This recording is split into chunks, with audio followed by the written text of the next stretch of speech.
क्या आप भी शेयरों में निवेश करने से कतरा रहे हैं?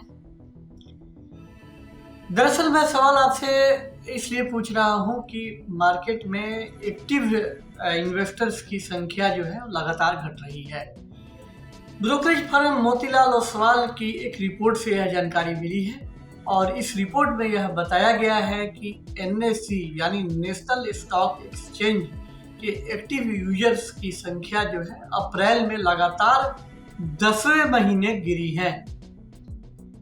10वें महीने लगातार गिरावट का क्या मतलब है? अभी मार्केट में एक्टिव यूजर्स की संख्या कितनी रह गई है? पिछले कुछ महीनों के ट्रेंड क्या बता रहे हैं? अगर मार्केट में एक्टिव यूजर्स की संख्या कम हो रही है तो इसका क्या मतलब है और क्या वजह है? आइए इन सवालों का जवाब जानने की कोशिश करते हैं। मैं हूं मनी कंट्रोल से राकेश रंजन। ब्रोकरेज फर्म मोतीलाल ओसवाल ने एक रिपोर्ट जारी की है। इस रिपोर्ट में यह बताया गया है कि अप्रैल महीने में एनएसई के एक्टिव यूजर्स की संख्या घटकर सिर्फ 3.27 करोड़ रह गई है और मार्च में भी एक्टिव यूजर्स की संख्या जो है वह गिरी थी, उसमें कमी आई थी और यह बताया जा रहा है कि पिछले साल यानी कि जुलाई 2022 से ही एनएसई के एक्टिव यूजर्स की संख्या लगातार घट रही है और इसका सीधा मतलब है कि मार्केट में ट्रेड करने में दिलचस्पी जो है निवेशकों की कम हो रही है और एनालिस्ट्स का कहना है कि इसमें ज़्यादातर ऐसे निवेशक हैं जिन्होंने पिछले कुछ सालों में मार्केट में एंट्री ली थी। खास करके जब कोरोना की महामारी शुरू हुई थी और लॉकडाउन का ऐलान हुआ था तब कई लोग घरों में रहने को मजबूर हो गए थे। ऑफिसेज, बाजार, फैक्ट्रियां बंद हो गई थी। तब कई लोगों ने अपने डीमैट अकाउंट खोले, ट्रेडिंग अकाउंट खोले और उन्होंने खाली समय का इस्तेमाल मार्केट में ट्रेडिंग के लिए किया। कई लोगों ने कुछ पैसे भी बनाए क्योंकि मार्च 2020 में कोरोना की महामारी शुरू होने के बाद शेयर बाजार में बहुत तेज गिरावट आई थी और जिन निवेशकों ने मार्च अप्रैल की गिरावट में शेयर खरीदे थे उन्होंने बाद के महीनों में अच्छा मुनाफा कमाया था। लेकिन बाजार की यह जो चाल है वह करीब 1.5 साल बाद बदल गई और बाजार में उस तरह का मुनाफा नहीं मिला जैसा कि 2020 में निवेशकों ने कमाया था। अब यह बात सिर्फ मोतीलाल ओसवाल की रिपोर्ट से ही पता नहीं चलती है।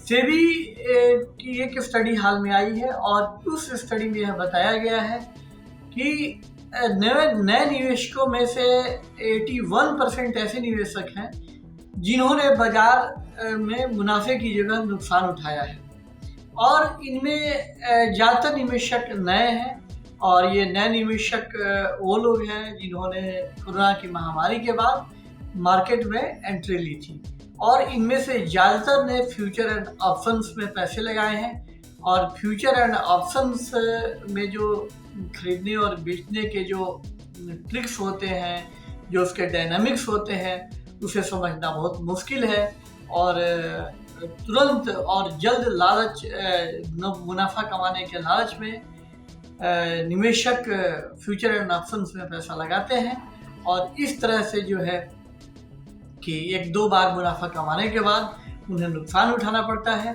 और नुकसान उठाने के बाद जो है वह हमेशा के लिए बाजार से तौबा कर लेते हैं। तो मोतीलाल ओसवाल के जो आंकड़े आए हैं उससे यह पता चलता है कि पिछले 10 महीनों से एनएसई के एक्टिव यूजर्स की संख्या जो है वह लगातार कम हो रही है। एनालिस्ट्स का ये भी कहना है कि फाइनेंशियल ईयर 2022-23 में मार्केट का रिटर्न अच्छा नहीं रहा है। सेंसेक्स और निफ्टी के रिटर्न की बात करें तो यह ना के बराबर है। तो इस वजह से भी निवेशक निराश है और वे सीधे शेयरों में निवेश करने से बच रहे हैं। और कुछ दूसरे भी जो डेटा हैं वो है इस तरफ इशारा करते हैं, और उनमें खास जो डेटा है वह है डिक्लाइन, मार्केट में एडवांस और डिक्लाइन जो शेयरों का रेशियो है वह भी इशारा करता है कि फाइनेंशियल ईयर 2022-23 या आप कह सकते हैं कि 31 मार्च से पहले के 10 महीनों में चढ़ने वाले शेयरों के मुकाबले गिरने वाले शेयरों का जो अनुपात है वह ज़्यादा रहा है। यानी कि चढ़ने वाले शेयरों के मुकाबले ज़्यादा शेयर जो है उनकी संख्या जो है ज़्यादा, गिरने वाले शेयरों की संख्या ज़्यादा रही है।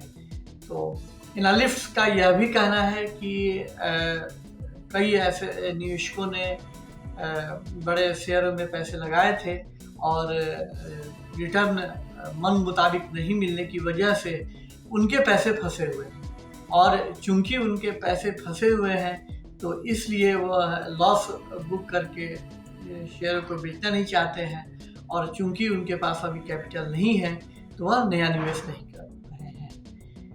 ये बात एक्टिव यूजर्स की थी, लेकिन एक्टिव यूजर्स का मतलब क्या है मैं आपके लिए जानना जरूरी है। एक्टिव यूजर्स ऐसे निवेशकों को कहते हैं, ऐसे इन्वेस्टर्स को कहते हैं जिन्होंने बीते साल में एक बार भी निवेश नहीं किया है। अगर आप 12 महीने के दौरान एक बार भी निवेश नहीं करते हैं तो फिर जो है कि आप एक्टिव इन्वेस्टर नहीं रह जाते हैं, और एक्टिव इन्वेस्टर नहीं रहने का यह मतलब है कि आपका जो पार्टिसिपेशन है वह स्टॉक मार्केट में नहीं हो रहा है। तो यह थी एक्टिव यूजर्स की संख्या में आ रही कमी को लेकर हमारी बातचीत।